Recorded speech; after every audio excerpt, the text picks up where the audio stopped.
And who are you? The proud Lord said that I must bow so low. Welcome back to the Game of Thrones recap show. I'm Enrique, your guide to the Game of Thrones, and today I'm joined with the 8th member of John's crew, Ozzy Castro. How you doing today, Ozzy? I'm great. You're great. Fighting beyond the wall. Oh, the Beyond the Wall. It's my calling. Fighting the Night King. The Night King. It's great. Daenerys. It's great. Alright, stop. Okay, I'll stop. We can't, man. We can't. Not here. Not now. Here. Ozzy, I think we should just jump into our first segment. What's the deal with Westeros? Man, that's an important question. A lot's going on in Westeros. Things are happening so quickly. What is the deal with Westeros? What's happening? First place on the map is the Rose Road, where Jaime and Sir Bronn of Blackwater appeared out of the water. Double water. And they appeared out of the water, and they both basically decided that they need to return back to King's Landing, and Daenerys is gonna win this war with her freaking dragons. That was an understood thing. Meanwhile, Daenerys is over there with the survivors, and she basically says, bend the knee or else I'm gonna kill you. Tyrion begs her not to do this because it's pretty tyrant-like. But she does it anyway. Everyone bends the knee except for the Tarleys, which is Sam's family. And they both say, no, we're not bending the knee. We stand here for our queen. And Daenerys stands there and she burns them all. What did you think about this? I mean, she gave them a choice, man. Yeah. She gave them a choice. And they chose to not bend down to her. Yeah. And I think it's, I don't know. I mean, they're very stubborn, clearly. I think Dickon was stupid. Yeah, well, And Dickon's been stupid. I think Dickon was... He's just annoying. Dickon? I don't think Dickon's annoying. He's like the Captain America of... He reminds me of Captain America for some reason. Like, he seems like the perfect poster boy of Westeros. I mean, I don't know. I honestly would not have stood by my father if he called me Dickon, but that's just me. Yeah. That's just me. If my dad let me... If my dad said, yo, I'm going to call you Dickon, I'd be like, Dad, we can't talk. That's just me, though. Wow. But, I mean, yeah, man. I mean, it sucked that those two had to go, but, I mean, she did give him a choice. I do understand, though, Tyrion's kind of... I do understand his worries, and I do understand Varys' worries, because you do see them both talking later in that episode, where Varys is like, I need you to try to convince her. She needs to listen to you. Yeah. Because she could end up like her father if they don't have... If she doesn't have the right advisors, basically. Yeah. If she doesn't have a good hand. So, it's important, really, for her to really stay away from being insane. She does have those tendencies where she can go a little bit too far, so again, I understand. But again, they did give her... She did give them an ultimatum. Yeah. So... Yeah, honor or death. But they chose death. An interesting choice. At Winterfell, Bran wargs the Ravens, and he sees freaking White Walkers are coming. That's a problem. So he sends out a bunch of messages all over Westeros, like warning people. And the commanders of the North basically say Sansa is a better ruler than Jon because Jon is not here. And Sansa denies them and says, Jon's our leader, we need to listen to him. She may or may not actually believe the words she's saying. And also, Arya is there, and she still does not trust Littlefinger, and Littlefinger receives a note, and he plants it in his room, and Arya sneaks in, steals the note. We don't know what it says. It just says Sansa on it.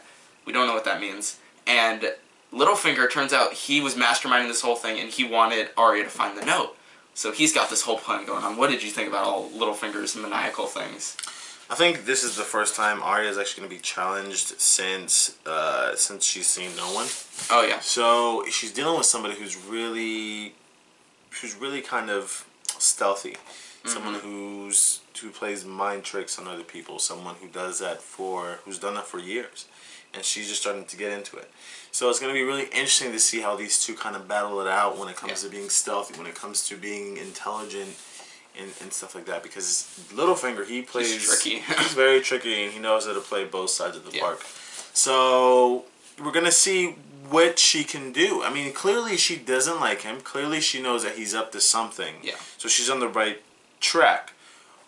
My question is, will she die trying to get there? I hope not. He's kind of deadly too. Let's not underestimate Arya, but again, I mean, he's kind of deadly. So yeah, let's see what can happen from here on out with those two characters. Yeah. In Old Town, Bran's messages arrive, and they basically pass them off as nothing, crazy little kid. Freaking Samwell testifies, White Walkers are real, I've killed one, I've seen them, we need to help out people. They reject him, and he basically wants to leave, and he does, but before he does that, Gilly is reading through books, and she finds out that Rhaegar Targaryen annulled his wife, which means Jon is a legal child. But she doesn't know the history of Westeros, she just passes those off as some random thing.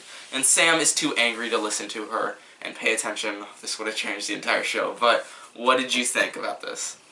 I thought it was a great piece. I thought it was a great Easter egg. It was a very subtle Easter egg. I had to play it back for Alicia. She's our friend. She's his sister. She's my friend. I had to play it back for her.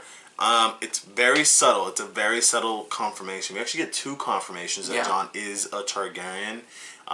First one was when we see him pet Drogon, and the second. This is the second piece of information. Yeah. This basically establishes that he married Lyanna. So that basically establishes that he is a Jon. That he is Daenerys Targaryen or Jon Targaryen. I don't know what the heck. Yeah, I don't know. But basically.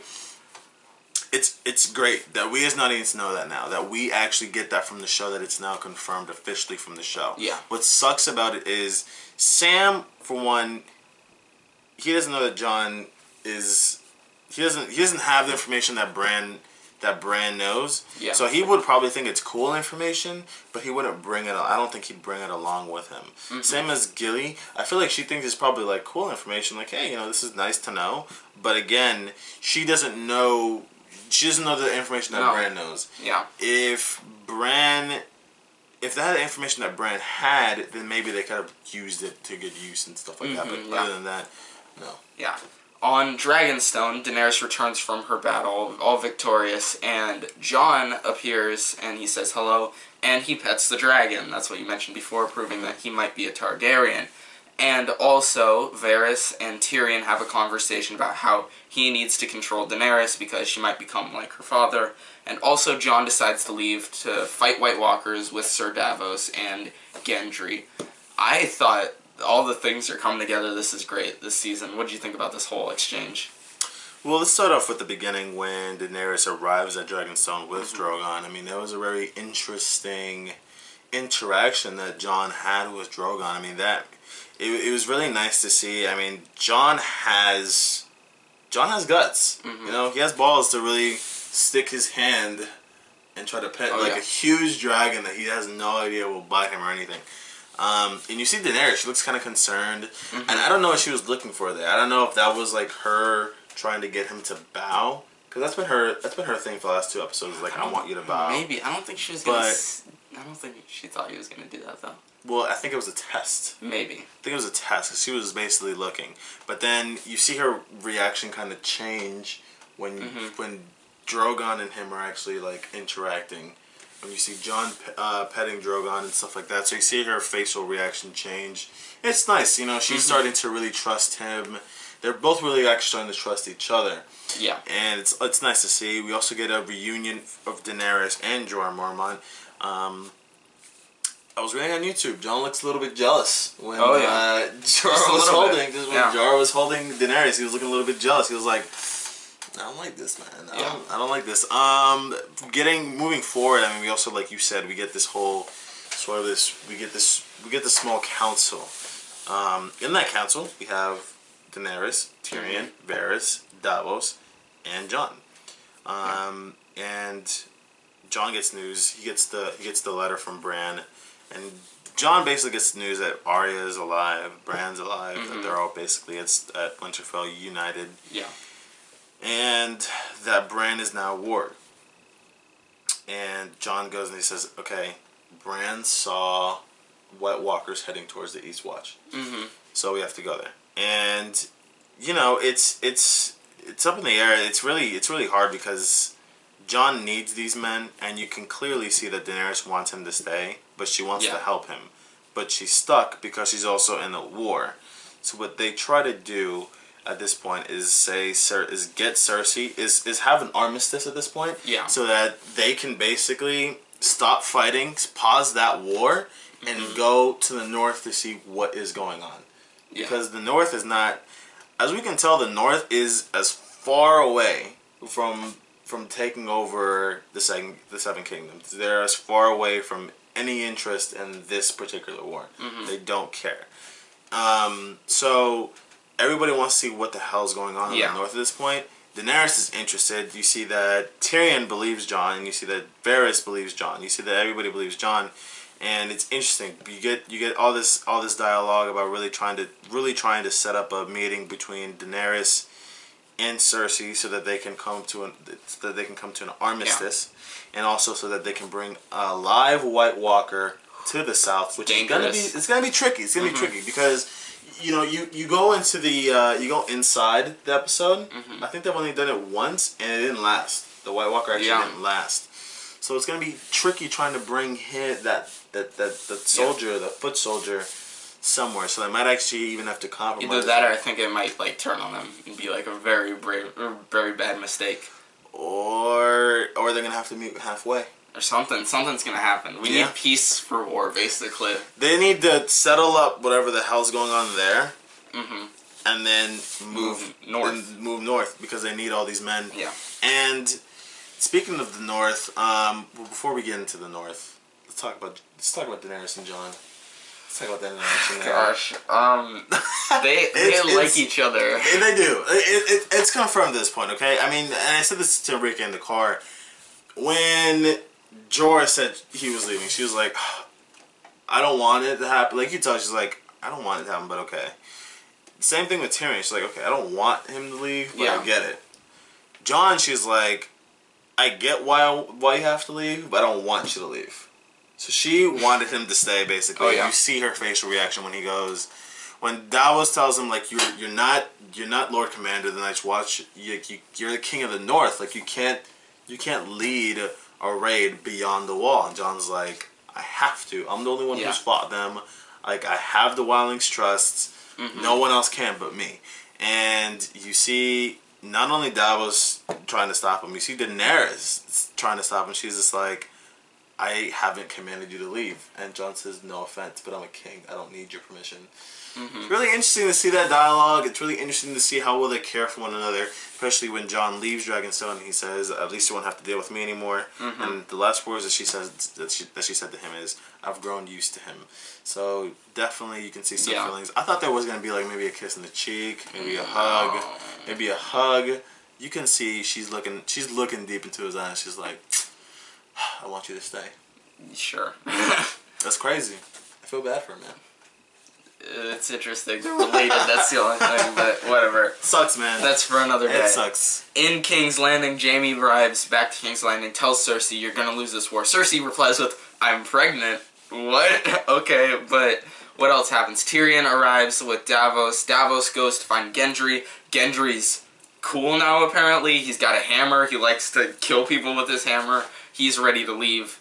And Tyrion talks to Jaime and passes on the information to Cersei about how this war needs to come to a stop for these White Walker business. What did you think about all this?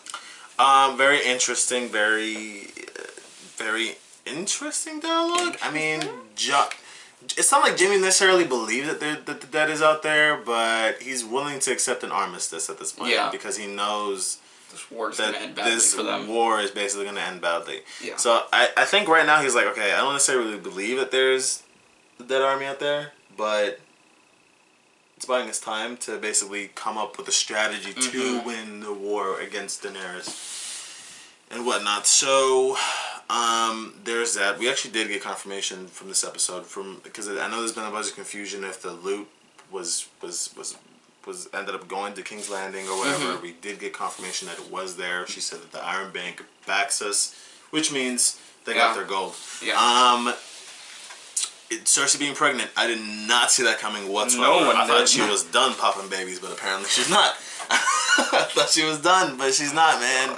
She's still kicking. But it's I don't know. I think that baby's gonna die. I don't know. If it's gonna be a bastard. No, it's not.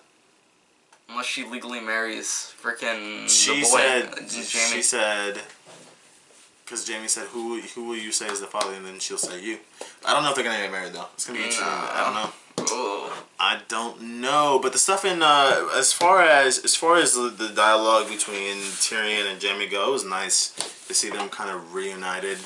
I like those two actors, so it was really good to see them acting with each other, you know, sparring against each other once again. But again, great stuff at King's Landing. Yeah. At Eastwatch, Jon, Gendry, Jorah, the Brotherhood Without Banners, and the Hound, and Tormund, geez, a lot of people, they all assemble to fight the White Walkers and capture one, and the episode ends. It's a really good episode. What'd you think overall in the episode? Overall, the episode was really good. You know, we got some last moments from Jon and Daenerys. We got some great moments from Jaime and Tyrion. We got reunited. We got reunites. We got conflicts again with Arya and Sansa. We got that conflict there. You know, we see these worlds colliding, and we're seeing these characters collide after many years, especially after their experiences and what they've gone through. You said it's like the Avengers when you see everybody just kind of walking into the skill. Yeah, I mean, it's great. It's great. It's fun times. Comment, tell us what you think of Game of Thrones this season so far. Thank you so much for watching. Ozzy, hit us out. Guys, this is ScreenFellas.